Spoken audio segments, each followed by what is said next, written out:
Насан туршийн боловсролын үндэсний төв. Үзүүлж байна.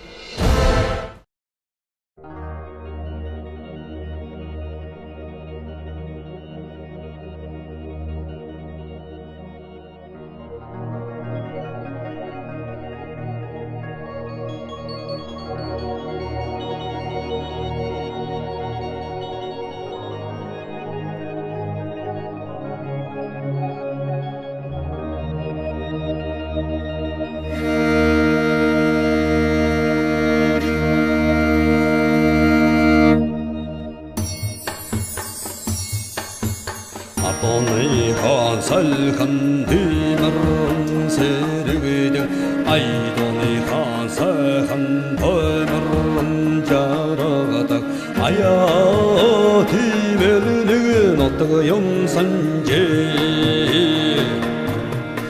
Airgin Khan Doraga Togara Melasan Anderlin Khan Ochaga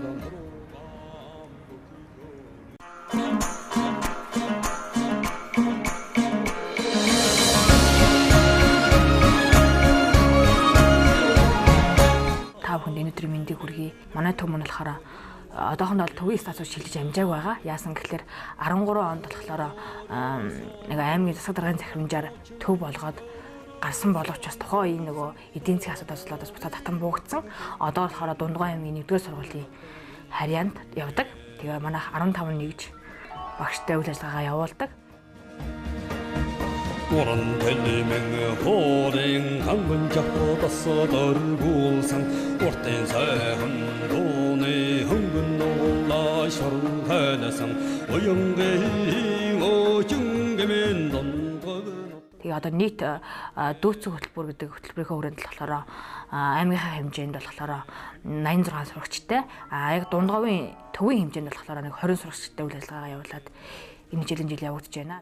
Би 8 төгсөөд хөдөө гараад тэгээ хөдөө гарах сонирхолтой байсан болохоор тэгээ хөдөө гарцсан. Тэгээ хөдөө гараа 2 жил болчиход наашаа орж ирээд тэгээ ангийнхаа багшаас энд ийм төв байт юм аа гэж мэдээ наашаа орж ирсэн. Би ч анх нөгөө сургууль завсарлч орж ирээ эмсүд суудсан байсан. Тэгээд эмсүдийн ангийн багш маань болохоор наашаа ийшээ альбан бус руу суулгана гэдээ наашаа оролцуулгаад тэгээд эндээ нэг сар сурчаад тэгээ амарчаад тэгээ хойш нэмсөт рүү орсон. Одоо энэ ирэх 3 сар тэгээд ийш нь орж ирж буцаа сурна. Манай найзууд ч болохоор хоорондоо нийтэж насан туршийн. Тэгээд нэг жоох хичээлээ тасалдаг л да гэхдээ Үгэл болсон. Тий, үгэл болсон.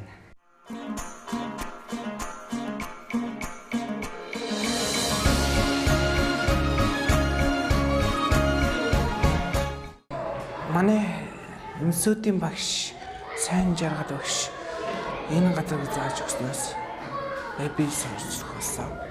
Хичнээн найз нөхөдтэй болсон. Найз нөхдөд гэж хэлсэн байгаа юу гэж байна? Олон найз нөхөлтэй болсон. Хөзөл тоглоно. Хичээдээ хамт автан заримдаа ном уншина. Ирээдүйд ямар хүн болохоор зорж байна? Эмч. Хичээдээ сайн сурна. Хичээдээ таслахгүй явна. Хичээдээ төгсчөөд 12-ийн гэрчлэгийг авчаад эмч болохыг мөрөнд заримдаа. За тэгээд манайх болохоор дүүцэг хөтөлбөр сурж байгаа 20 сурагч маань бас Дундгой аймгийн мэргэжил сургуулийн үйлдвэртэй хамтраад сарын хугацаанд дүүцэндээ суугаад дараагийнхаа сараас эхлээд месүүдтэй сураад ингээд давхар бас бид нар ингээд месүүдтэйг харилцаа холбоогоо тогтоогоод орон нутгийнхаа дэмжлэгээр сурагчдыг бас ингээд месүүдтэй хамт сургаж байгаа. Тэгээд месүүд сурснараа манай сурагчд бас мэргэжлийн сургуульд үйлдвэрлэдэг гэдэг утгаараа мэргэжлийн бас хичээлүүдийг бас үзэж эхэлсэн хичээлд яваад ингээд суралцж байгаа. Ханган жапотасо дөргүүлсэн уртын сайхан дууны хөнгөн нуулаа шорхайлсан уянгийн очингэмэн дондгоо нутаг юм санжээ. Бид бас бус аймагуудынхаа адил бас үйл ажиллагаа явуулсан ч гэсэн төвтэй болох шаардлагатай байгаа учраас төвөө байгуулах захирамж одоо хүсэлтийг бид нар гаргаад бүх нэгжийн багш нараас гарын үсгэн зураад ингээд засаг даргатаа бас өргөн байхаар болчиход өнөөдөр ажиллаа хийгээд бас явцгааж байна.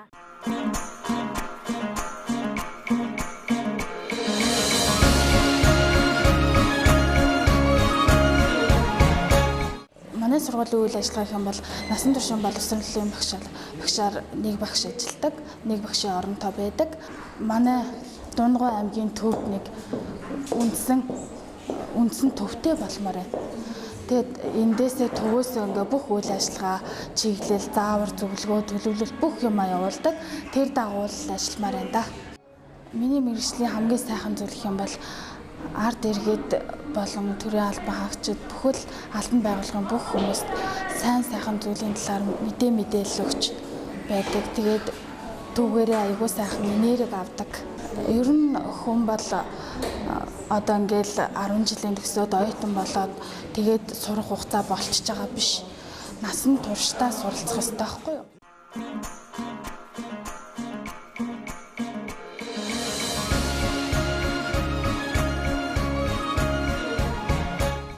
За тэгээ манай сум нь ерөнхий боловсролын сургуулийн дэргэд насан туршийн боловсролын нэгж гэсэн төвтэй ажилладаг байгаа. За тэгээ манай сум 2000 гаруй хүн амтай.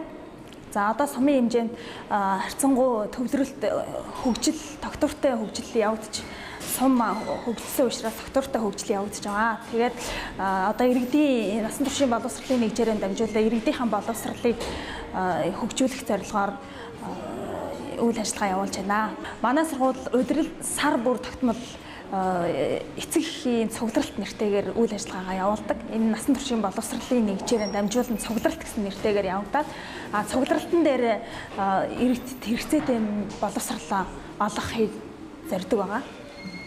За тэгээд энэ цугларалтаар нэг удаагийн цугларалтаар дунджаар 60-аас 70 хамагддаг тогтмол эдгээр хүмүүстэй боловсролын хэрэгцээний судалгаан дээр үндэслэж үйл ажиллагаагаа явж ирсэн. Манай нэгжээр амьдрах ухааны чиглэлийн сургалтыг төлхөө явуулж ирсэн байгаа. За бусад гоо зүй чадвар эзэмших сургалтууд бол явагдана. Гэхдээ амьдрах ухааны сургалтыг төлхөө явуулж ирж байгаа. Энэ ажлыг сонгохлосноор харагддаг зүйл нь бол ерөнхийдөө маш олонтой нийлж ажилтдаг. Эрүүл мэнд ч юм уу те орон нутгийн захиргаа гээд байгаль орчин гээд олон талд үйл ажиллагаа явуулдагаараа их сайхан ажиллаа. За манай нэгж нь бол 5 сурагчтай үйл ажиллагаагаа явуулж байна. Ерөнхийдөө ирээдүйн хэтийг харахад бол сумаан бол ерөнхийдөө ногоон хөгжүүлэх хэрэгтэй. За тэгээд аймагтаа бол насан туршийн боловсролын төвтэй болох шаардлагатай байгаа. Тэгээд бас нэгдсэн тийм одоо нэгжүүдийнхээ үйл ажиллагааг нэгдсэн журамд оруулах хэрэгтэй. За насан туршийн боловсролын одоо чиглэлээр одоо ерөнхийдөө сургууль зохион байгуулдаг. За насан туршдаа одоо бага балчаар наснаас ахуулаад тийм ээ. За настан буурал хүртэл бүх шатны ард иргэдтэй одоо сургууль зохион байгуулдгаараа давуу талтай юм болов уу гэж бодож байна. Бэрхшээлтэй хүндрэлтэй асуудал гэвэл зарим тохиолдолд бидний ажил мэргэжлийг ойлгохгүй хүн байна. За ойлгогч хүмүүс байна. Тэгэхээр алхам тутамдаа одоо бэрхшээл бол тулгарч байдаг. За түүнийг бол бусад сумдынхаа нэгжийн багш нартайгаа ярилцаж зөвлөлдөөд одоо иргэнгөө тулгарч байгаа асуудлыг даван туулах чиглэлээр бол ажиллаж байна. За манай нэгжийн хувьд бол насан туршийн боловсролын яг нэг багштай. За үндсэн бол суралцагч бол 3 суралцагч байгаа. За одоогийн байдлаар бол би яг амьдрах ухааны боловсрол гэсэн чиглэлээр ерөнхийдөө бол үйл ажиллагаа явуулж байгаа. За би болохоор аймагийнхаа за мэргэжил сургуулийн үйлдвэрлэлийн багш тийм ээ. За сургуулийн албан нартай хамтраад ажилгүй 20 иргэнийг за одоо нөгөө тогоочийн дамжаанд одоо суралцуулж байгаа 1 жилийн тийм ээ сургууль дээр зохион байгуулж байгаа. За энэхүү сургуульд манай суманд тийм ээ очиж одоо сургууль судалгаагаа явуулаад за одоо ингээ 20 хүн маань цаашид одоо тогоочийн мэргэжлийн үнэлгээтэй болж төгсөх тийм ээ. За үүн дээрээ толгуурлаад цаашаага одоо үйлдвэрлэлгээ явуулах юм даваа талтай үйл ажиллагаа явуулж байна.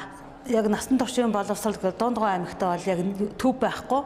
За бид нэр төвтэй одоо нэг дээрээ нэг удирдлагатай болчвол бидний яг нөгөө үндсэн чиг баримжаа маань яг тодорхой болоод одоо нөгөө бид нар ингээ хамтарч ажиллавал одоо цаашаага явуулах үйл ажиллагаа маань илүү тийм ээ.